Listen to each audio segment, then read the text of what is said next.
Oh, hey guys, what's going on? It's In the Gym with Team MassiveJoes, USA style, baby. Training some back at Busybody Fitness in Boca Raton, Florida. Training with my brother-in-law, the Big Swole Bear. What's up? Special comments by my other brother-in-law, the Big Nevos. What up? Very special workout for you guys here in Boca Raton, training with IFBB Pro, Mr. Olympia contender, Dallas McCarver, and his coach, Matt Jansen, courtesy of Redcon 1, baby. So, just to I guess, paint the picture for the viewers at home here, host. Paint the picture, Big Swole. How many days out was Dallas? He was, what, 10 days out when we actually trained with him? Yeah, this was like less than 2 weeks out of the 2016 IFBB Mr. Olympia, where Dallas, as you guys would know, did extremely well. So, in the morning of this workout, I was talking to Matt, his coach. Dallas weighed in at a lazy 297 pounds. Oh, I thought it was 298. 297. But who's counting? Well, it was just under 300 pounds. Yeah.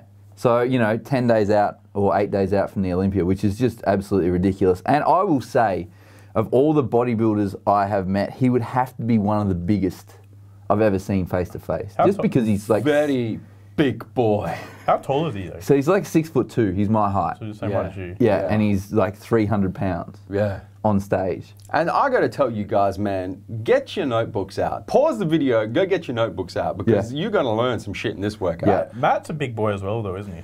Well, not standing next to Dallas. No. But he's still, he still like does compete very well. I think the only person who looks big standing next to Dallas is Big Rami. Yeah. And that's about pretty it. much it. Like, he's just a beast. Yeah. So we started this workout off. We trained him back, obviously, and like I said, get your notebooks out, because there are some delicious knowledge bombs about to be dropped in this workout. Started off with just to warm up, some conventional assisted wide grip chins. Now, it's not a bad way to start your back workout either, because, you know, obviously being, 140 kilos or 300 pounds, you're not going to be able to do too many, normal body weight pull-ups. And Mate, at least I weigh under 100 kilos and I can't do too many normal body weight so at least doing it pull-ups. like this, you can really focus on hitting your lats. So this is a great way to start a workout, because as Joe said, it's one way to warm up, but also you can really focus on hitting those lats and still using a reasonable amount of weight. Well, the thing is, with assisted chins, assisted pull-ups like this, right? You know, a lot of guys in the gym, they make fun of you if you use it because you're like a little bitch if you can't do pull-ups, right? Yeah. But let's be honest, most people can't do proper formed, strict pull-ups within the hypertrophy rep range at body weight. Most people are incapable of doing that. They'll start swinging and all sorts of shit. 100%. So I'm a big believer that if you want to do body weight chins, do them assisted, put enough weight on there to assist where you can hit that hypertrophy rep range with good form, 8 to 15 reps. Yeah. Because not too many people are staying, as you can see what Dallas is doing here, staying like straight up and down. Yeah. Perfect form, man. Yeah. You can hear you can see the elbows are back, getting pushed behind the body there. He's really squeezing through under his lats there. Squeezing through the lats, man. I know me personally and a lot of other people as well, when they start failing, your knees will come forwards. Yep. And you start almost rolling yourself. Yep. Well, you turn the shit into a CrossFit kip. Yeah. Yeah. And ain't nobody making gains doing CrossFit. You know what I'm saying? Oh, shit! He just went there. Yeah, he went there. So then we moved on. This is cool right here. It's a close grip cable pull down. Completely different to the way we'd ever done them before, though. Because it's in 3 parts. Yeah. So the 3 parts are, and you'll see this in a second as I start. So it's a full range rep, and we're pulling really, really low. So we're pulling to like maximum contraction, and then even a little bit more, almost pulling down towards your belly button. Pulling? Yeah. Full range reps for 7. And then we hit, so it's like a 21. 21 is exactly what it was, yeah. And then we hit, you'll see in a second, we hit the bottom half rep. When we get there. Yeah. You did some slow reps, Joe. Look at them reps are clean. Look at the back coming in though. Them reps are clean. All right, here we go. So now he's going to go down to the bottom. 7, and stop it, and then come back, and stop it, and then pull back down for 7.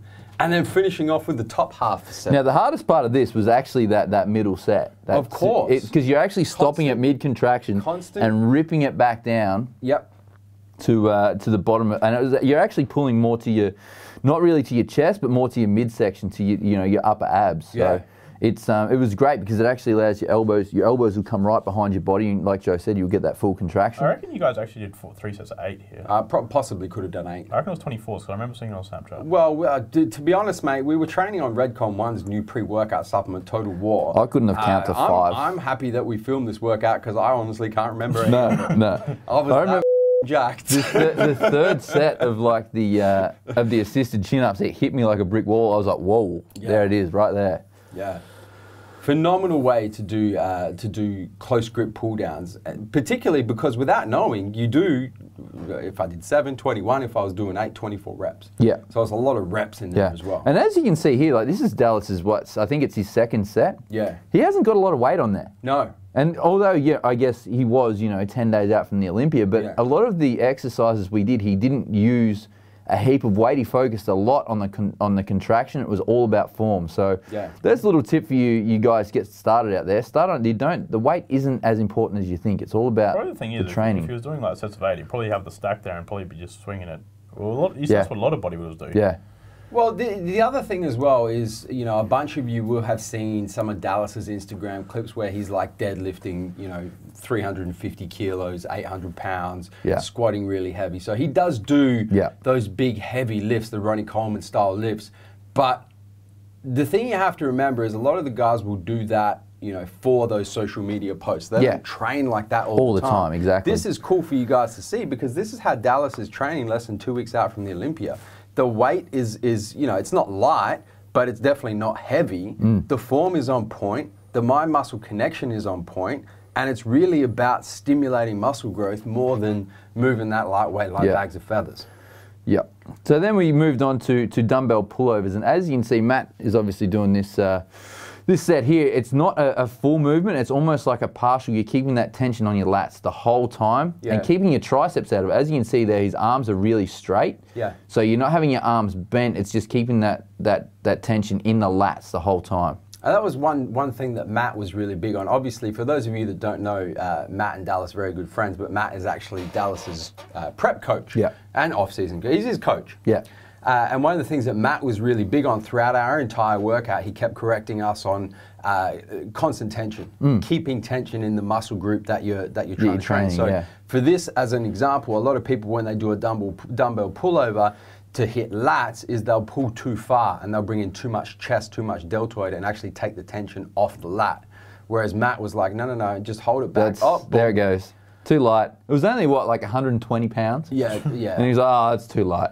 Yeah, so Matt was really focusing on, making sure that you keep the muscle that you're trying to train under tension the entire time of the set. So let's just go grab the 150 and let's do some pullovers with the 150-pound dumbbell. Just rewind, did I say that Dallas was lifting quite light this? Yeah, we did. How much? But this is where he decided to go a little bit heavier. The f***? And just grab the 150 dumbbell and do some pullovers, as you do. That's crazy. Yeah, it's when the best bit was when he actually just launched the dumbbell. That actually went like 2 meters. It was like he threw a packet of popcorn across the room.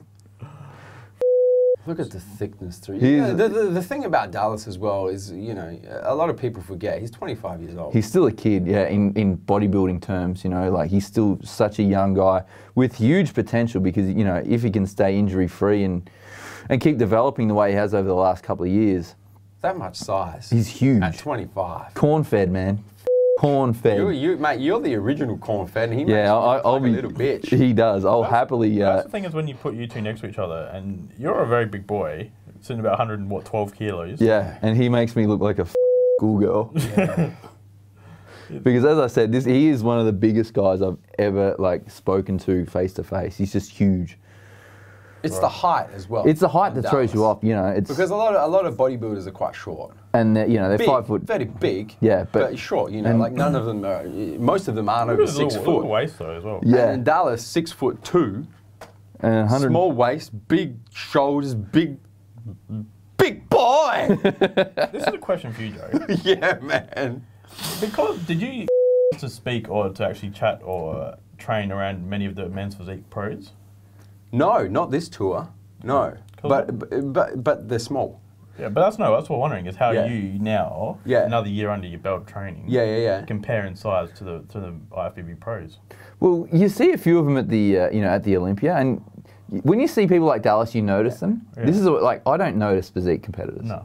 Because either they're too short, they're actually under my field of vision. Yeah. Or they're just so small, whatever. But that could be something that the viewers at home would like to see that yourself. Yeah. Is obviously you put you and Swole next to Dallas. Yeah. And it's day and night. Yeah. You put any of us next to Dallas and it's day and night. Yeah. But putting you, who's one of Australia's top men's physique competitors, next to the IFBB pro men's physique competitors, what that would actually look like? Yeah. Well, I know you'd tower over most of them because most of them are like 5'6". The height is a big thing. Yeah. This is the height. You know, me being 6'2", compared to a lot of these guys. Once again, it's similar with the physique guys and the bodybuilders. They're all short, man. Yeah. So when you get somebody who's got some height to them, you know, it's very imposing to have that height. Yeah. Along with the mass. So we moved on to this here, this exercise number 4. We did close grip cable rows, pulling once again really low. This was like a T-bar row, man. Dallas and Matt is they always pull very low with their rows. So the best way to describe that cable row exercise was to do it was like a T-bar row but using a machine. Yeah. So like a T-bar that you do with a barbell. Yeah. So you're pulling really low, keeping those elbows in and squeezing through the middle of your back. And with the pull downs here, as you can see, Dallas is keeping his hands wide the whole time. I'd go so far as to say pullovers, Big Swole. Oh, sorry, mate. Yeah. All right. So hands are wide, so you're keeping them as wide as you possibly can so they don't come in at all and they pretty much go out past your knees. They keep them very bent over as well. Yeah. Yeah. Once again, to keep tension in the back. Yeah. As I was mentioning, you know, it's all about maintaining that tension where you want it. And then finally, we moved on to this here exercise number 5. This is a cool machine. This was cool, man. So this was a lat pull-down machine with obviously separate handles. Yeah.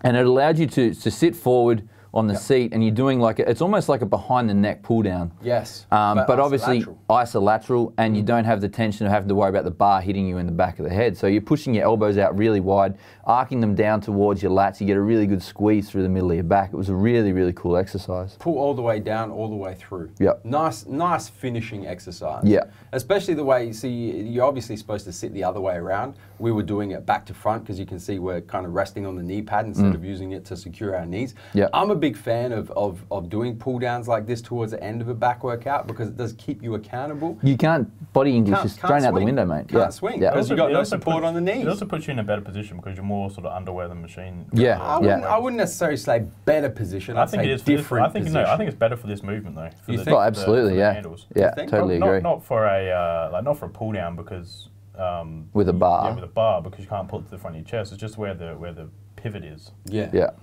Look at Matt putting in work. Perfect for this exercise. Look at putting in work. Like a boss. And this is my final set right here, man.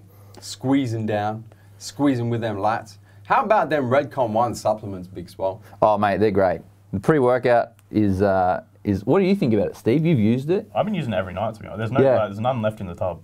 You've used the whole tub in a week? Or a fair bit of it. When's the Redcon coming to Australia, fellas? Well, man, it better be here soon because I'm getting antsy. The issue that we're having with it is at the moment is a lot of the formulas are not legal in Australia. Yeah. So we do need to make, not big alterations, Tiny alterations. small alterations. Some ingredients need to come out, others need to come in. Capsulated products need to be made into powdered products because of our stupid government regulations.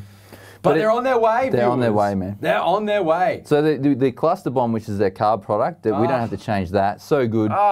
No digestive issues with that one. It was awesome product. The protein. The protein. Is Total War going to be the same? Total War, so they need to take the Yohimbine out. Oh, no wonder I feel so good on it. No wonder I Yeah, feel but so good on it. it's only a small dose. You won't even notice it, I don't think. It's a bee's dick of Yohimbine. Yeah. Man. It ain't going to make too much of a difference. Like I dropped more of it this morning. with my other pre-workouts. Sleep formula, Big Swole? Oh, it's Big fan of the fantastic. Sleep formula? Well, I took a scoop and a half of that on the plane, mate. Slept for 10 hours. I was disappointed because I was messaging Swole on the plane. Yeah. I was out. He never wrote I was back. asleep. Never wrote back to any of my messages. So while you guys are waiting for the full line of Redcon 1 supplements to land at MassiveJoes.com in Australia, don't forget to hit the subscribe button. Subscribe to our YouTube channel, man. If you're watching this on the mobile, don't forget to turn your post notifications on so you don't miss a beat when it comes to the MassiveJoes YouTube channel. Big thanks to Redcon 1, Dallas McCarver, Matt Jansen for this workout. Where we come to and from, MassiveJoes.com. Stay massive.